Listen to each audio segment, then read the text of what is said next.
developments in Iraq and in Syria seem to be gaining ground. Can you assure investors that Jordan is safe?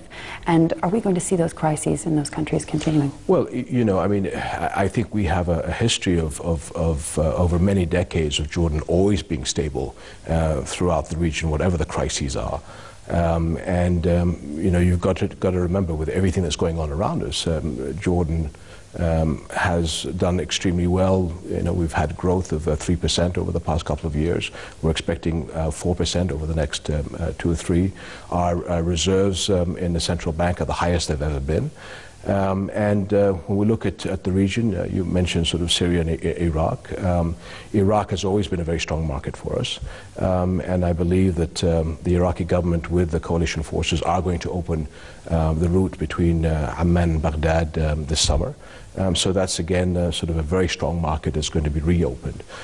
So I think those that are coming to look to invest in Jordan, it's not just the traditional Iraq market, but again the FTAs that we have with the GCC, and that's a traditional market. But we've always looked beyond the region. It's not just looking at Jordan. We have free trade agreements with the United States, with Canada. Mexico's coming online. So again, it's the Americas that has been an area of interest. We've been very bullish about moving towards Asia, so it's India and further afield. And because of the development of the seaport city of Aqaba, there's now a new move to look at the Horn of Africa and how do we develop the East African countries.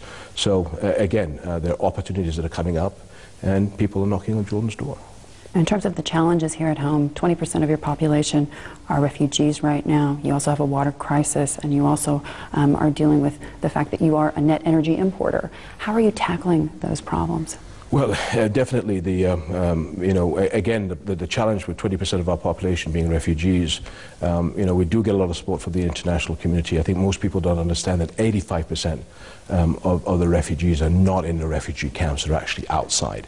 And so that's a burden on the Jordanian economy. Almost 25% of the GDP is then a burden that we have to take care of looking after the refugees. And that does create a bit more challenge. However, how do we offset that with the energy needs that we need? Because of the lack of gas that we get from Egypt, we had to move quickly, and this is, I think, always a secret of Jordan, of being able to adapt to all the challenges that we've had, and that's why you're seeing a major investment in alternative energy. So your message to investors is, don't be put off by the regional chaos. Well, I think we've always said, you know, wherever there's been problems in the region, Jordan doesn't use that as an excuse not to move forward, whether it's economic reform or political reform. I keep telling our people, it's business as usual, and we shouldn't shy away. In actual fact, when there are crises, this is the time to take advantage and actually push forward. What's the value proposition for entrepreneurs, for investors when they come to Jordan? Why would they choose Jordan, for example, instead of choosing Dubai? Well, you know, what has always made Jordan successful is, you know, the investment into human capital. That's really been sort of our export, and if anything, my ideal long-term vision is to bring that export back into Jordan.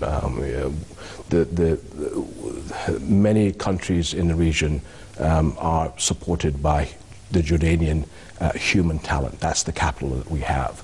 And I think that's what sets us apart from other countries. So when you look at ICT and you realize that 70 to 75% of the Arab content is actually out of Jordan, where out of the top 10 for startups is in Jordan. When you look at medical tourism, we're number 5 in the world. It comes down back to the Jordanian talent.